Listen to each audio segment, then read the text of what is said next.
Hi Melody, magandang araw po sa inyo lahat. Sana i-like kayo na sa mabuting kalagayan. At for today's video po, pag-uusapan po natin kung sino nga ba yung mas mahilig manood ng bakbakan video o PORN. Babae ba o lalaki? At bakit sila nanonood nito? So, alam ko mga lods, iba't iba po tayo ng klase ng dahilan.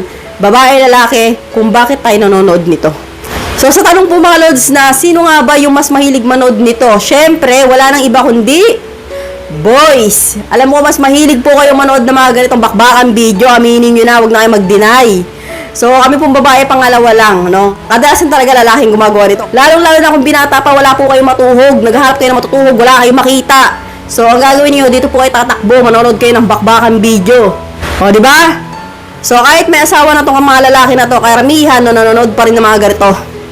So, mahilig pa rin manood ng PORN. So, kaya aminin nyo na, paluin ko pa kayo, hindi kayo maamin. Mas mahilig talaga kayo sa amin.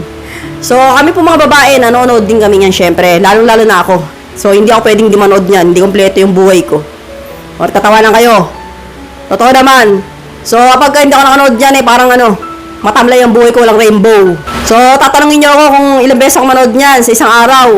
So, nanonood po ako yan 3 times a week. So, depende sa mood ko. Kung ako po hindi na-satisfy sa partner ko, manonood po ako yan gabi-gabi. So, nanonood lang naman ako. Tapos, yun na nga, nilalaro ko.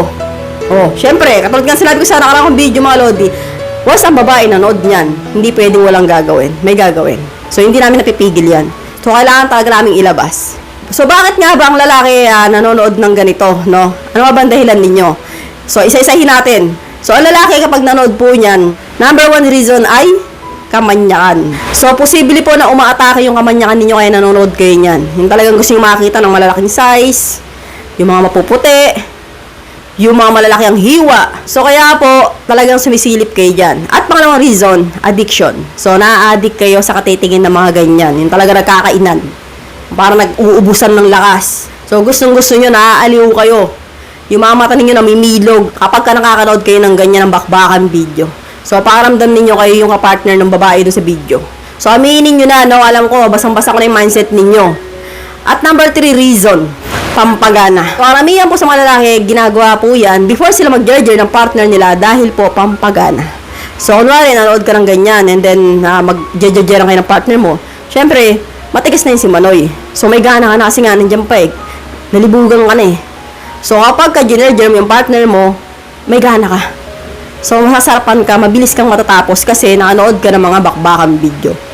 At ang pang-apat na reason ay ang curious ka, no? So, curious ka sa mga ginagawa ng mga ganito, kung mga kanyari, ibang lahi, or ibang magpa-partner, kung paano sila nakakaraos, kung paano nila pinapaligay yung partner nila. Kaya, ang ginagawa mo, kumukuha ka ng idea kung paano gagawin mo sa partner mo para masatisfy mo rin siya. So, sa mga girls na dahilan naman kung bakit kami nanonood nito, ito na nga, no? Number 1 po ay ang lack of satisfaction.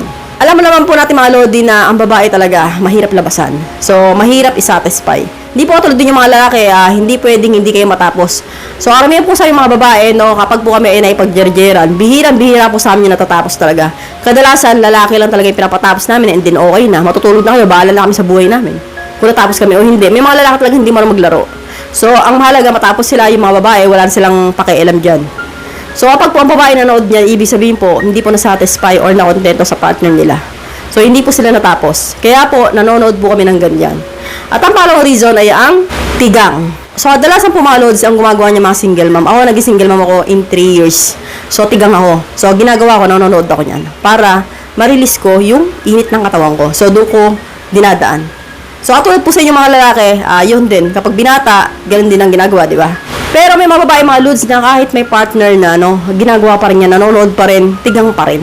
Kasi po, katulad mo na sabi ko, maraming mga lalaki ang hindi kayang isatisfy ang partner nila, kaya po ang babae, tigang pa rin. So, hindi po porket nagjerjeran kayo, okay na yan. Ibig sabihin, enjoy na yung babae. So, may mga babae na naghahanap pa rin ng paraan para masatisfy sila. So, ang ginagawa nila, manood sila ng mga ganito, mga bakbakan video. Pangatlong reason nga po ay ang imagination, no? Ito po yung kadalasan talaga na dahilan kung bakit ang babae nanonood nito, ini-imagine nila na sila yung kinakain. So, sila yung binuburat siya. Kasi nga yung partner nila tamad. Ang alam lang pumasok, matapos. So, kaya po, kadalasan po talaga, no, ang babae kapag po nanonood niyan, ini-imagine nila lang sarili nila na sila yung kinakain.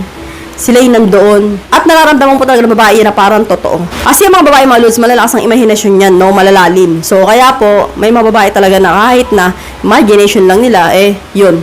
Masasarap para sila doon. So, bukod sa curious din sila, no? Yun talaga po yung isang dahilan kung bakit sila nanonood ng bakbakan video. So hanggang dito na po tayo mga Lodi. I hope you learned something in this video. More videos to come. So stay connected. See you again to my next video. God bless. Bye-bye!